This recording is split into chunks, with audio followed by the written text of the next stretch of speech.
एक पिता का प्यार।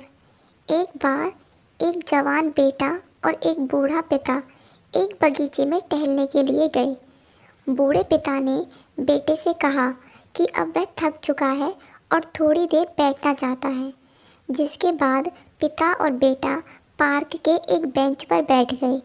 तभी पिता की नज़र सामने एक पेड़ पर गई। वहाँ उन्होंने देखा कि एक पक्षी पेड़ की टहनी पर बैठा है।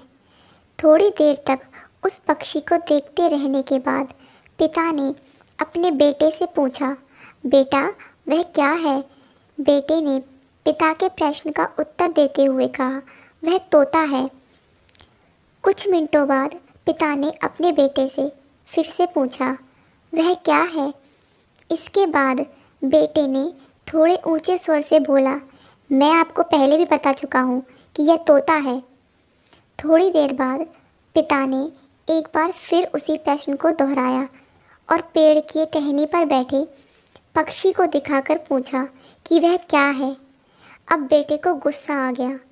वह चिल्लाते हुए अपने पिता से कहने लगा, पापा क्या आपको कुछ भी समझ नहीं आ रहा या आपको कुछ सुनाई नहीं दे रहा? मैंने आपको कितनी बार बताया कि वह तोता है तोता, फिर भी आप इतनी बार पूछे जा रहे हो। आखिर आपको यह जानकर करना क्या है? बेटे की बात सुन बूढ़े पिता ने बड़े नम्रतापूर्वक और धीमी आवाज़ में कहा, बेटा मालूम है जब तुम करीब 4-5 साल के थे तो ये तुमने सवाल मुझसे 25 बार पूछा था, और यह सवाल पूछते वक्त तुम मुझे इतने प्यारे लग रहे थे कि मैं तुम्हारे हर सवाल पर तुम्हारे गाल पर एक किस देता और तुम्हें जवाब देते हुए कहता, वह तोता है। लेकिन तुम तो केवल मेरे 3 बार पूछने में पर ही गुस्सा हो गए।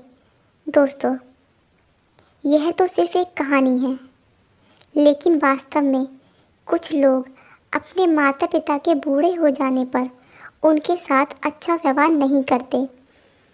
उनकी छोटी छोटी गलतियों पर उन्हें चिल्लाते हैं और गुस्सा करते हैं।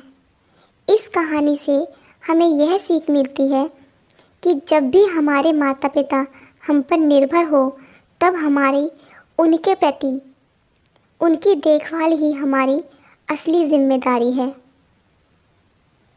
हमें हमारी जिम्मेदारी से कभी नहीं भागना चाहिए। आशा करती हूँ कि मेरी ये छोटी सी वीडियो आप सभी को पसंद आई होगी।